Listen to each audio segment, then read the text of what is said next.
Kerasnya gelombang Pantai Lok Sedu menghempaskan tubuh saya di antara batuan karang.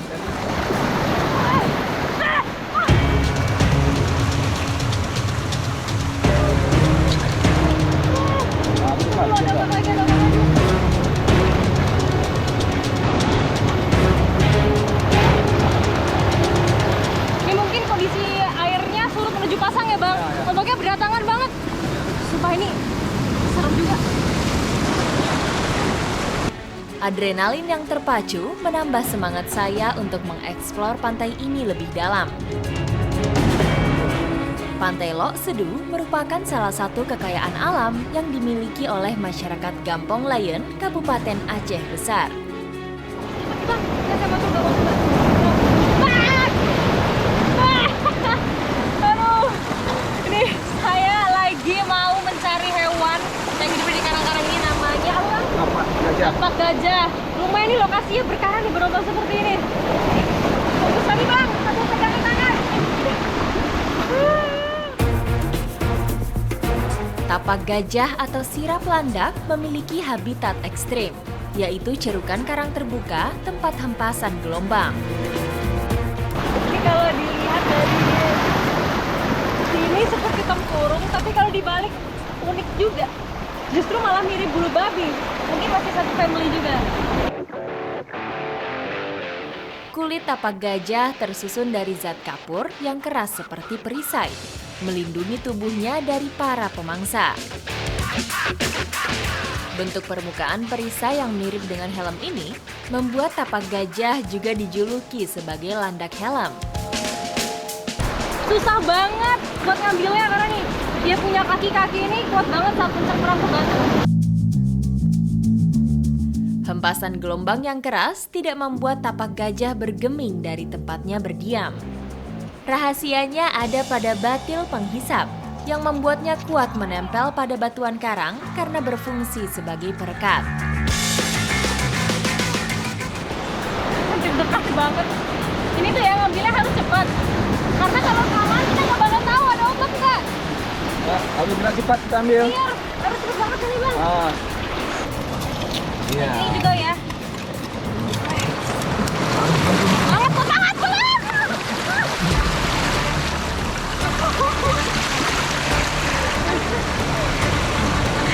Pegangan.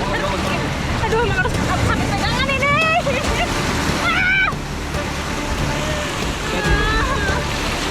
Oke, Bang. Bangun dulu.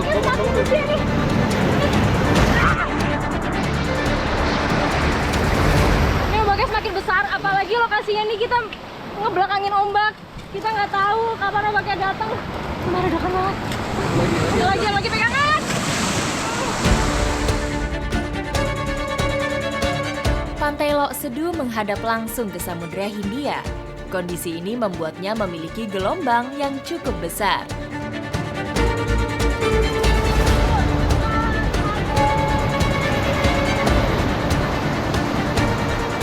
Bertahan dari hempasan gelombang pantai ini, rasanya cukup menguras habis tenaga saya.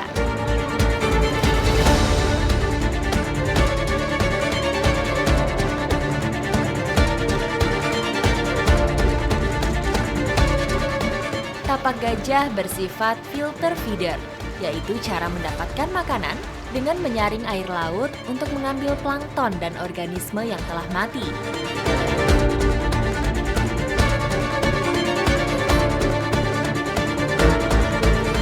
Kebanyakan tapak gajah ini bisa kita temukan di musim timur karena biar ombaknya itu nggak terlalu besar dan surutnya kering banget, kering jadi banget. mudah untuk dapetin. Pada musim angin barat, gelombang laut umumnya jauh lebih besar daripada musim yang lain. Meski begitu, kali ini saya datang pada musim angin timur dengan besar gelombang yang tidak kalah besar.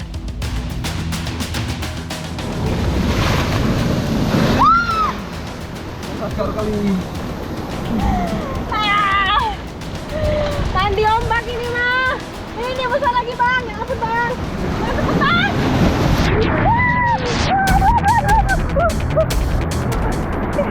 Ini ombaknya terlalu besar. Udah Bang, segini Bang. Aduh.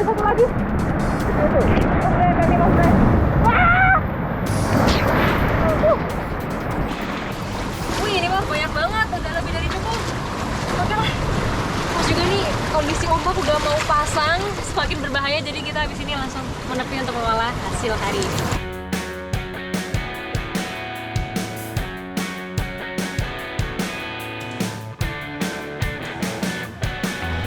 Pada umumnya jenis bulu babi itu bisa dimakan secara langsung, tapi kalau di sini masyarakat biasa memakan tapak gajah ini secara dibakar dulu.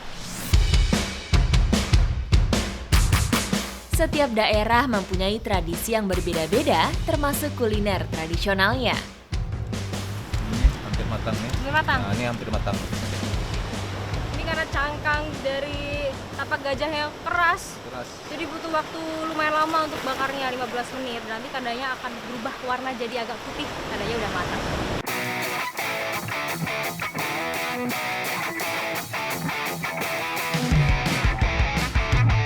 Cara mengolah tapak gajah dimulai dari merontokkan perisainya sebelum kemudian membuka cangkangnya.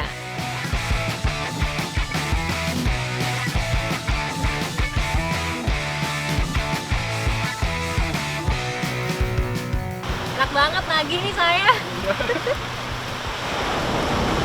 Emang mirip bulu babi sih isinya, tapi menurut saya lebih gurih. Terus teksturnya lebih padat, justru malah rasanya mirip udang ya.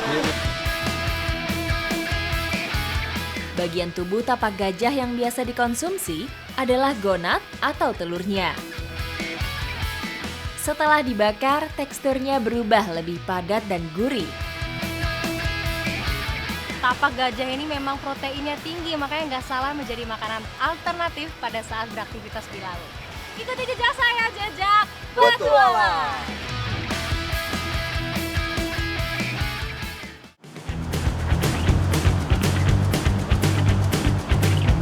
Sinar matahari perlahan menembus butiran ombak, mengiringi laju saya menari di atas papan selancar.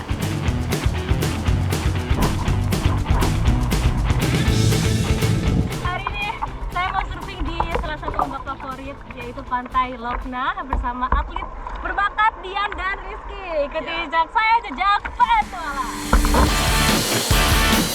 Pantai Lokna menjadi salah satu surganya pecinta surfing di ujung Sumatera.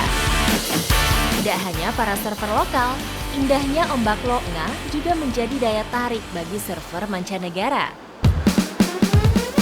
Terdapat 3 spot yang menjadi keistimewaan ombak Lokna, membuat saya bebas memilih ombak mana yang akan saya ambil.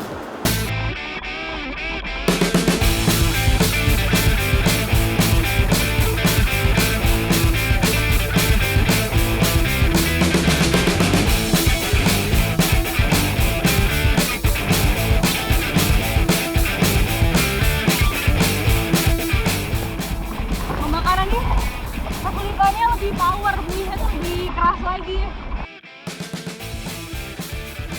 Sebagai depan dari menggulung itu kami bikin lagi, kita mau ke battle barrel. Let's go!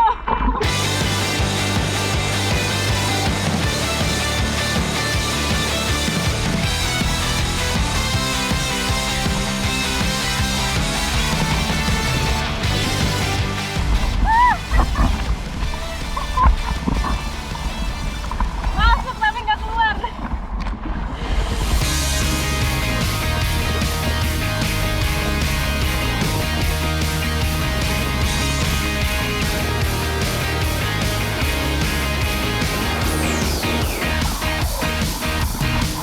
Ombak barrel menjadi satu lagi keistimewaan ombak di pantai ini, sekaligus menjadi salah satu trik surfing yang paling susah untuk saya coba. Setelah beberapa kali mencoba, akhirnya saya bisa masuk ke lorong barrel dan berhasil keluar tanpa terjatuh. Kan guys, karena barrel tuh trik paling susah. Sebagai atlet lokal yang mempunyai jam terbang tinggi, dia dan Rizky mampu menaklukkan ombak dengan mudah. Beberapa kali mereka berhasil melakukan trik yang sulit, termasuk di dalam ombak barrel.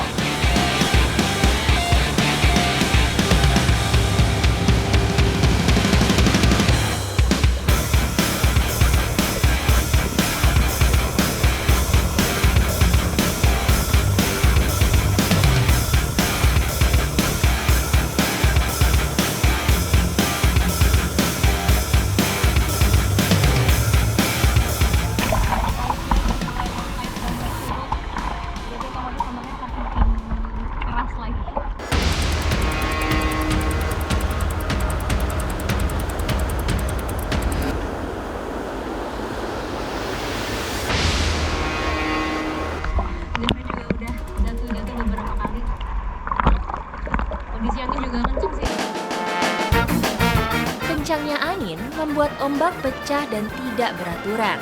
Ini menjadi isyarat alam untuk menepi dari ombak yang semakin besar. Gimana hasil battle tadi? Seru sekali tadi. Seru. Ya. Yang paling unggul udah pasti Dian sama Ricky. Tapi nggak apa-apa, artinya aku harus balik lagi ke sini kan. Dan yang terpenting kita seru-seruan ngambil ombak yang sangat perfect di pantai Lokna. Ikuti jejak saya, jejak Petualang.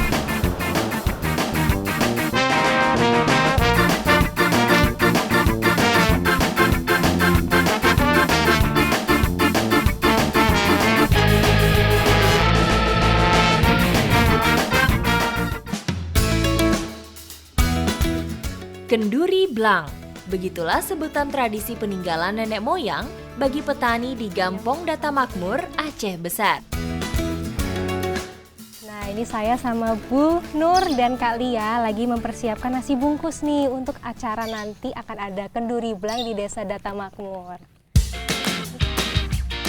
Bagi masyarakat Data Makmur, setiap warga yang hadir harus membawa beberapa bungkus nasi beserta lauk untuk disajikan. Tentu saja, menu yang dibawa adalah olahan khas masyarakat setempat. Nah, ada yang unik nih di sini. Sebelum membungkus nasi, daunnya ini harus diberi garam dulu. Dipercaya nanti nasinya akan lebih awet lagi. Setelah dibungkus, nasi akan disusun ke dalam wadah makanan khas masyarakat Aceh. Ini namanya sangi kalau bahasa Acehnya. Udah cantik sekali makanan kita. Udah bisa kita bawa ya, Bu? Ayo, Kak.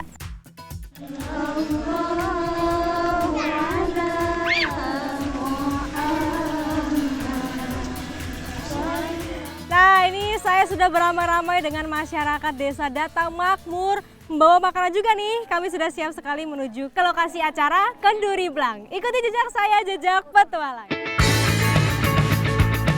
Rintik hujan mulai berjatuhan di area persawahan.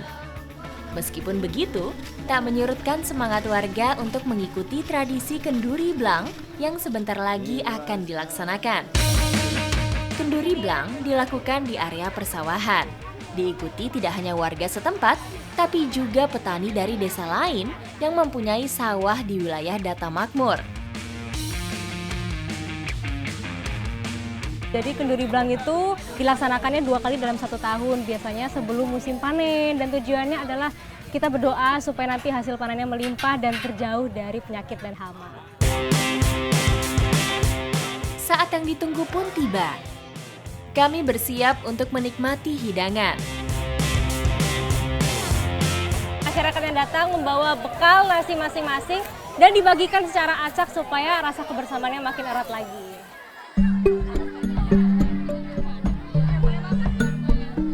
Enak banget dapat telur.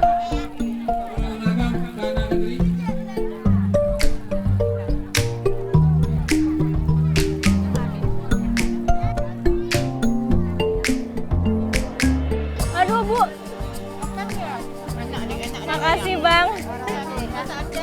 Makasih ya, Bu. Aduh, Ibu baik banget. Tadi makanan saya cuma sayur sama ikan, sekarang udah lengkap. Ada telur, ada ayam, ada kerupuk. Dibagi-bagi. Dalam tradisinya, semua makanan harus dimakan di tempat dan tidak boleh dibawa pulang. Makanan ini jika tidak habis nantinya akan ditinggal dan akan dimakan oleh binatang-binatang yang datang ke sini. Tradisi ini menjadi penyemangat sekaligus wujud syukur petani atas rejeki yang diberikan oleh Sang Pencipta. Di setiap suapan saya memang rasa garam tuh gurihnya terasa sekali. Nah, ngomong-ngomong soal garam, di pesisir Aceh ini ada tempat pembuatan garam berkualitas. Seperti apa prosesnya? Ikuti jejak saya, jejak petualang.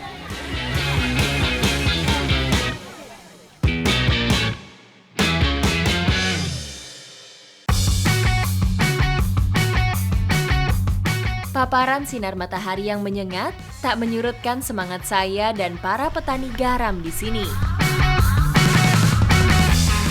Ini saya lagi jadi petani garam di Kampung Gede Ilebe, Kabupaten Pidi. Di sini pembuatan garamnya menurut saya unik sekali. Tapi nanti kita ikuti prosesnya, saya akan selesaikan dulu nih ngaruk tanahnya. Dalam pembuatan garam tradisional, petani sangat tergantung dengan panas matahari. Nah, ini tanah yang udah dikeruk, nggak bisa langsung dikumpulin karena harus ditunggu dulu sekitar 3 hari. Nah, di sana udah ada nih yang udah bisa kita kumpulin. Siap, Kak. Paparan sinar matahari akan menghilangkan kandungan air dari tanah dan menyisakan zat garamnya saja.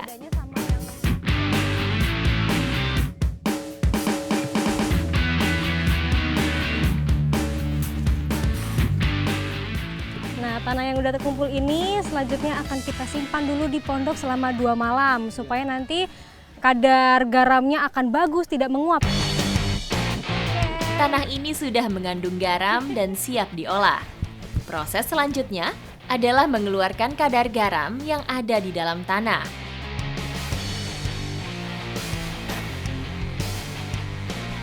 Kotak sederhana ini berfungsi sebagai filter untuk memisahkan kandungan garam dalam tanah. Setelah tanah dimasukkan, kemudian siram dengan air dari sumur yang ada di ladang garam.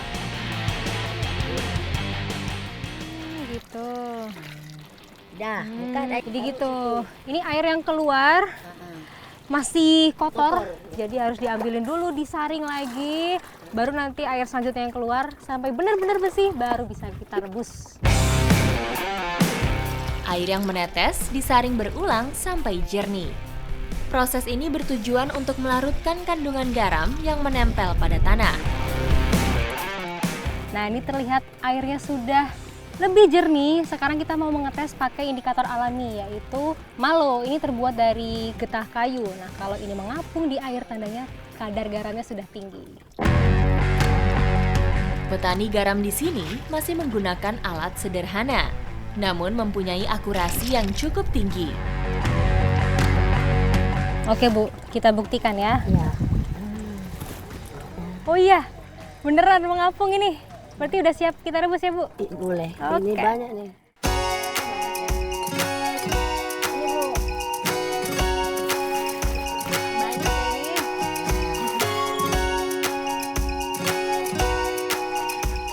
Oke, ayo Bu Maria. Kita rebus. Ya. Angkat tadi.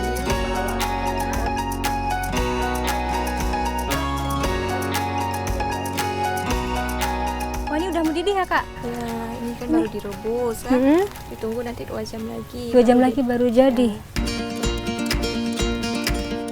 Untuk menghadapi cuaca yang tidak menentu, perebusan menjadi solusi bagi petani garam agar tetap berproduksi. Yang namanya merebus air garam ya begini ya. Emang apinya harus luar biasa panas. Asapnya juga kemana-mana nih. Kak Putri betah banget. Enggak, dia juga udah biasa. berkaca-kaca. Gak Dia biasa. berkaca-kaca. Angin. Setelah mendidih, permukaan air akan mengeluarkan buih. Buih ini harus dibersihkan karena akan membuat garam berwarna kekuningan.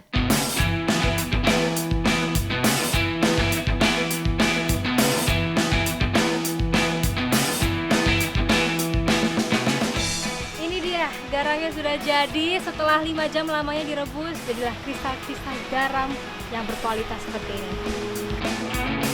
Setelah air menyusut, bagian bawah akan mengering membentuk kristal garam yang masih basah. Selanjutnya garam ditampung untuk mengurangi kadar airnya.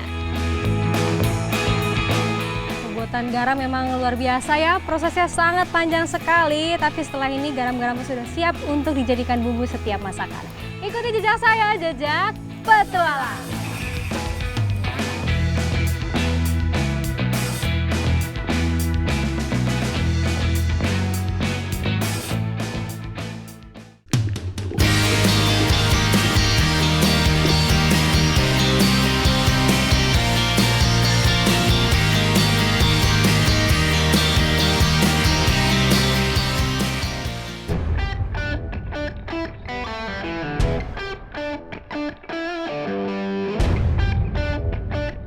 Di balik besarnya gulungan ombak yang dimiliki Pantai Loknga, tersimpan kekayaan bawah laut yang kaya.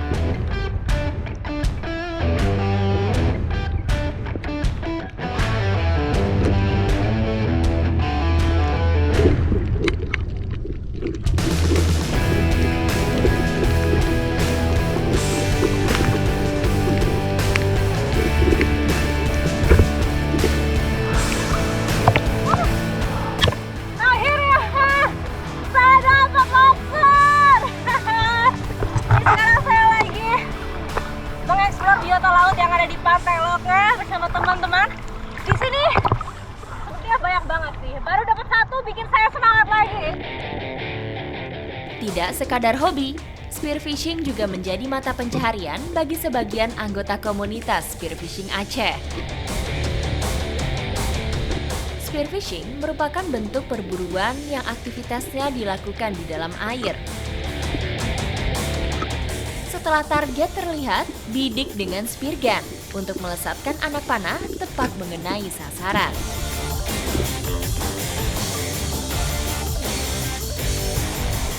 Teman saya, namanya lobster batu. Sesuai habitatnya, dia ini suka sembunyinya di batu-batu. Makanya susah banget tadi untuk dicari dia ini.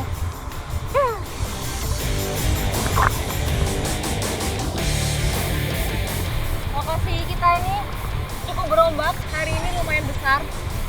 Jadi sampai di sini tuh kerasa banget gelombangnya kuat karena memang berhadapan langsung dengan laut lepas.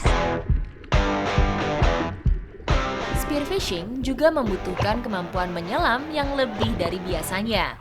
Bahkan para profesional ini menggunakan wetsuit bermotif kamuflase untuk mengelabui buruannya.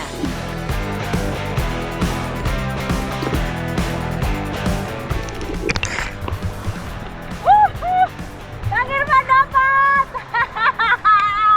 Ayo sekarang kita loh!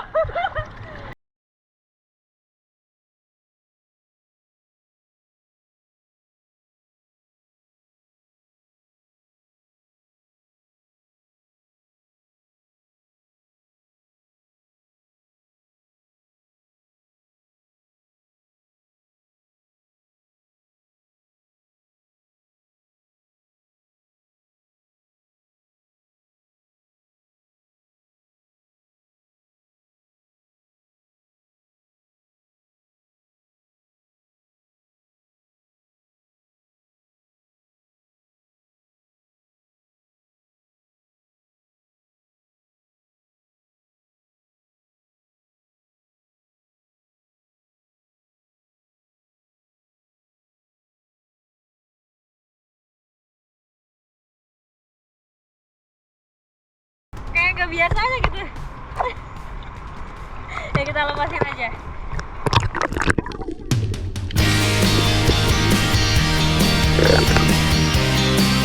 Tak hanya ubur-ubur, saya juga melihat seekor penyu yang bermain di antara batuan karang.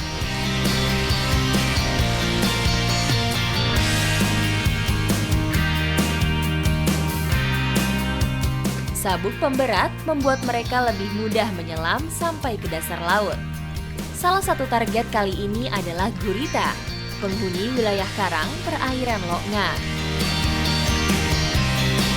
Gurita merupakan salah satu biota laut yang pandai, lincah, dan dapat berkamuflase dengan kondisi di sekitarnya.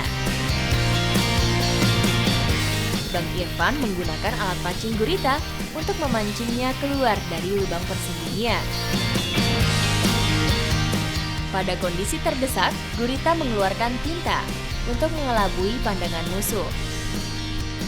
Berburu yang dilakukan bulan besar membuat arus dan gelombang semakin kuat. Tambahan satu gurita menutup perburuan kami hari ini.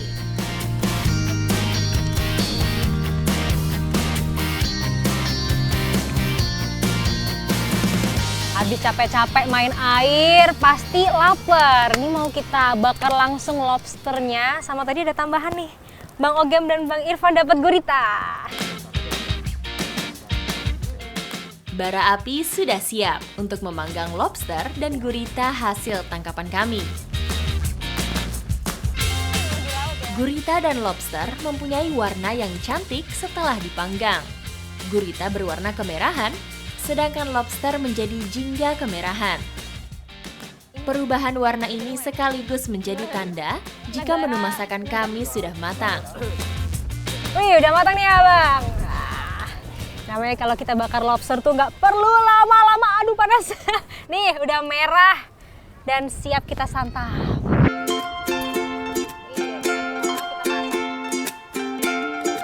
Lihat deh, kita sudah mengintai mana yang kita ambil. 1, 2, 3. Yang paling gede. Cobain Gurita ya.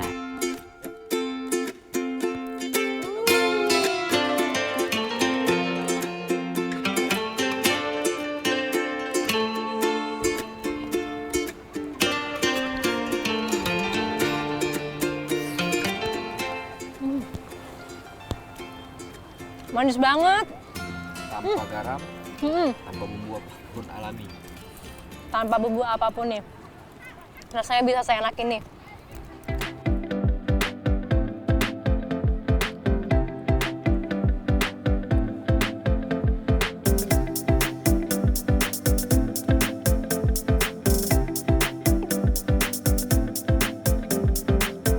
Bener ini, lobster fresh emang terbaik. Daging gurita termasuk makanan laut yang tinggi protein dan rendah lemak. Favorit saya sebagai pecinta makanan laut. Mungkin ini karena baby gurita ya, jadi walaupun kita bakarnya nggak begitu lama, dan dia tuh nggak alot banget teksturnya. Enak-enak.